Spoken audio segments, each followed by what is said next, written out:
Ya, Assalamualaikum warahmatullahi wabarakatuh.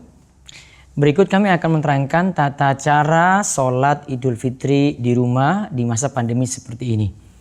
Karena memang kondisi kalau kita berkumpul ramai-ramai punya risiko yang besar untuk tertularnya COVID-19, maka sebagaimana saran dari Majelis Ulama Indonesia dan pemerintah, kita lebih baik sholat di rumah. Dan berikut tata caranya. Sholat Id nantinya, ini hukumnya sunnah muakkad. Ya, sunnah muakkad. Kemudian pengerjaannya dengan melaksanakan sholat 2 rakaat. Lebih afdol memang dilakukan secara berjamaah, ya, dan melakukan sendiri pun dibolehkan dan itu tidak masalah. Ya, jadi dianjurkan secara berjamaah dan melakukan sholat sendirian pun tidak masalah. Sholat Id ini nanti dirangkaikan dengan khutbah. Namun hukum khutbah di sini adalah sunnah. Seandainya tidak ada pun juga tidak membuat sholat Id juga jadi masalah.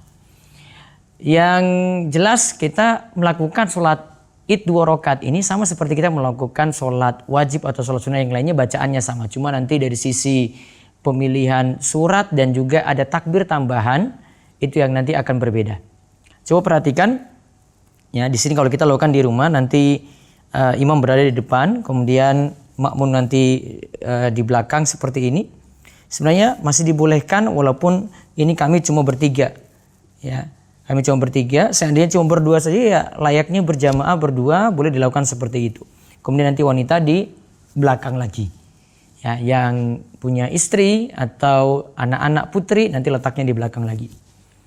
Nah, kemudian safnya disusun seperti ini. Kita lakukan di satu ruangan khusus, mungkin di ruang tengah. Kemudian lakukan sholat 2 rakaat tadi. Yang jelas waktunya, kita hitung-hitung waktunya itu di saat kalau mazhab Syafi'i itu katakan matahari terbit nanti sampai waktu zawal. Zawal itu ya kira-kira matahari tergelincir ke barat 15 menit sebelum waktu zuhur.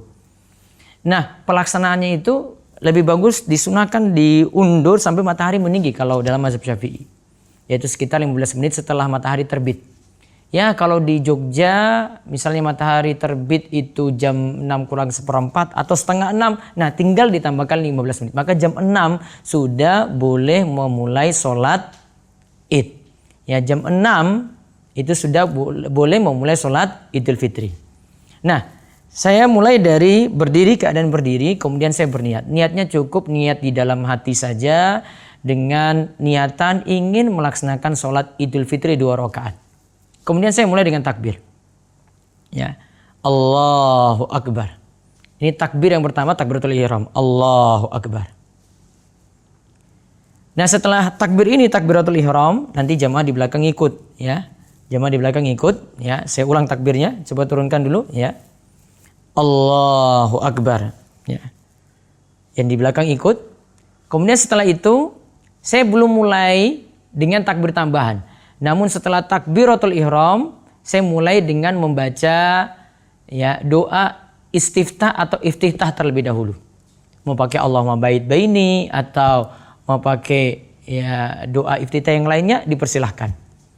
Setelah itu baru mulai takbir tambahan. Untuk rakaat pertama nanti ada 7 takbir tambahan, rakaat kedua ada 5 takbir tambahan. Saya sebut dengan takbir zawaid dan ini para ulama sebut dengan takbir zawaid. Ya, saya sedekap tadi ya. Terus Allahumma ba'id baini wa baina khotoyaya dan seterusnya. Setelah itu saya angkat tangan lagi. Takbir untuk takbir zawaid tambahan. Allahu Akbar. Saya kembali sedekap. Ya, saya takbir tadi kembali sedekap ya. Terus saya takbir lagi yang kedua. Allahu Akbar. Terus kembali sedekap lagi. Sampai hitung 7 kali. Ya, sampai hitung 7 kali. Ini di luar hitungan 7 ini, di luar hitungan takbiratul ihram tadi yang pertama. Dan takbir nanti saya mau ruku. Nah, di antara takbir tadi kita diperintahkan untuk entah membaca takbir mengagungkan Allah. Nah, para ulama katakan paling bagus kita baca subhanallah walhamdulillah wala ilaha illallah wallahu akbar. Antara ya, antara. Berarti setelah takbir ke-7 tidak ada bacaan ini lagi. Kalau di rakaat kedua setelah takbir kelima tidak ada bacaan ini lagi. Ya, saya ulang. Ya, saya ulang dari pertama ya. Allahu akbar. Ya, terus baca doa iftitah Allahumma ba'id baini, terus saya angkat tangan lagi untuk takbir zawaid Allahu Akbar. Terus saya baca subhanallah walhamdulillah wala ilaha illallah wallahu akbar. Allahu Akbar. Subhanallah walhamdulillah wala ilaha illallah wallahu akbar. Terus saya baca lagi Allahu akbar. Subhanallah walhamdulillah wala ilaha illallah wallahu akbar. Sampai 7 ya. Antara tadi kita baca subhanallah walhamdulillah wala ilaha illallah wallahu akbar. Terus setelah itu baca ta'awudz. A'udzubillahi minasyaitonirrajim.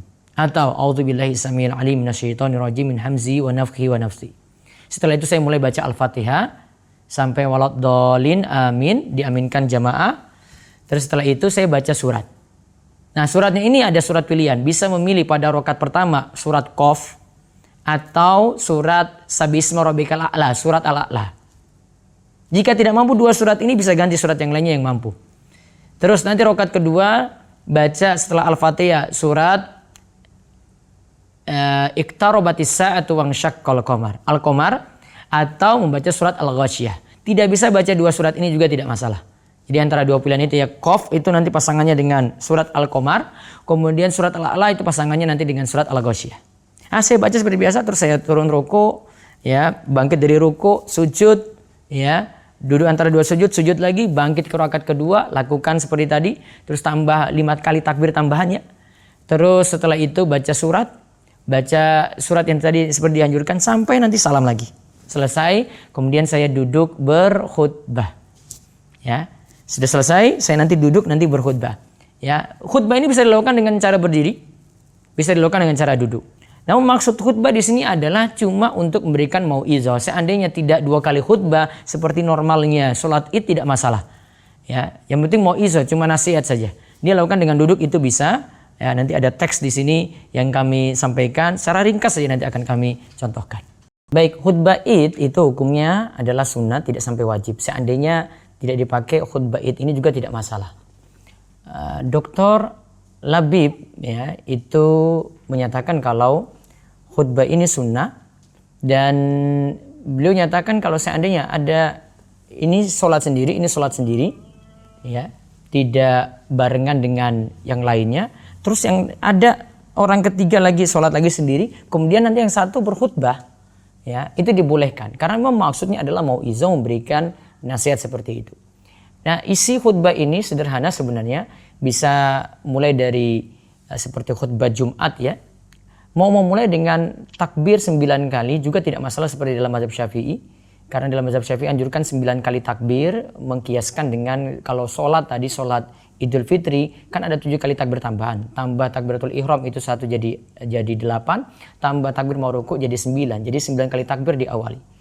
Mau memulai dengan langsung alhamdulillah juga boleh. Misalnya saya contohkan, nanti bisa lihat teksnya di website rumaisa.com. Disediakan di situ, alhamdulillahilladzi hadana li hadza wa ma kunna linahtadiya laula an hadanallah.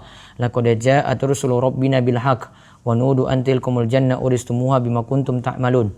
Wa asyhadu an la ilaha illallah wahdahu la syarikalah wa asyhadu anna muhammadan abduhu wa rasuluh sallallahu alaihi wa ala alihi wa ashabihi wa man tabi'ahum bi ihsanin ila yaumiddin. Setelah kita sholat Id tadi, kemudian ya sediakan saja kursi seperti ini. Mau berdiri boleh, mau duduk juga boleh, karena maksud dari khutbah Id ini adalah untuk memberikan nasihat saja. Kata Dr. Labib Najib, seandainya ini ya, ini ada kita bertiga. Saya sholat sendiri, terus yang ini sholat sendiri, yang ini sholat sendiri. Terus setelah kita sholat masing-masing, saya duduk di sini memberikan nasihat. Nah, itu yang dimaksudkan dengan khutbah Id. Jadi sekadar memberikan nasihat saja. Nah, ini maka tersampaikan nasihat tadi. Nah, intinya khutbah ini silahkan untuk dipraktekkan, ya hukumnya sunnah, tidak sampai wajib. Ya, kalau mau pakai silahkan, seperti anjuran dari MUI juga seperti itu. Di antaranya bisa cari, saran saya, ya untuk khutbah ini dibuat super ringkas. Karena ini biar tidak membuat jenuh. Itu pertama. Kemudian yang kedua, baiknya materinya yang nanti mau menyampaikan khutbah ini atau menyampaikan wejangan atau nasihat ini baca dulu, ya kalau bisa sih dihafalkan dulu gitu, sehingga nanti tidak terlalu kaku. Karena mungkin suami di rumah yang pertama kali khutbah ini nanti terlihat kaku nih untuk menyampaikan kepada jamaah walaupun cuma dengan orang dalam rumah sendiri. Ya, maka dia latihan dulu, baca dulu lah, minimal itu baca berulang-ulang teks ini. Kemudian kalau bisa milih yang ringkas ya. Maka nanti di rumaisa.com ini akan sediakan khutbah yang super ringkas. Saya perkirakan selesai khutbah ini cuma 10 menit, itu paling lama itu. Jadi memang super ringkas. Saya sampaikan khutbah seperti ini.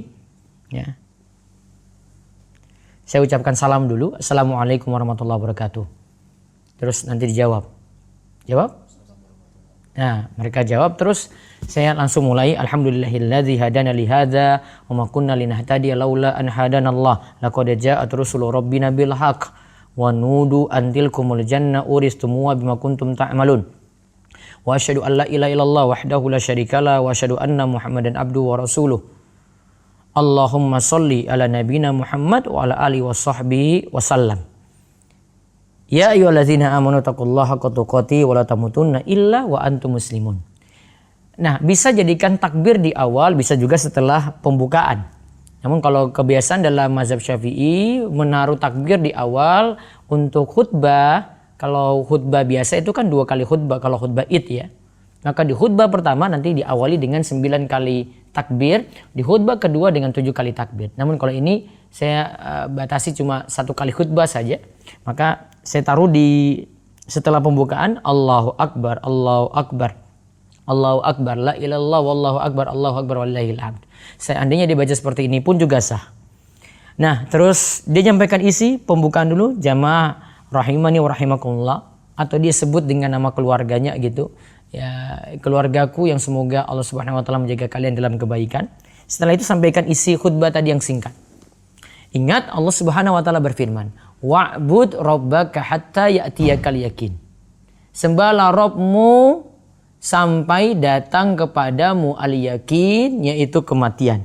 Surat Al-Hijr ayat 99. Ayat ini para jamaah sekalian maksudnya adalah ya, kita diperintahkan untuk beribadah terus tanpa henti sampai maut nanti menjemput kita. Kita beribadah terus tanpa henti sampai nanti maut menjemput kita. Jadi ibadah bukan hanya di bulan Ramadan, bukan hanya musiman. Ya, ibadah terus. Ibnu Taimiyah rahimahullah mengatakan seperti ini.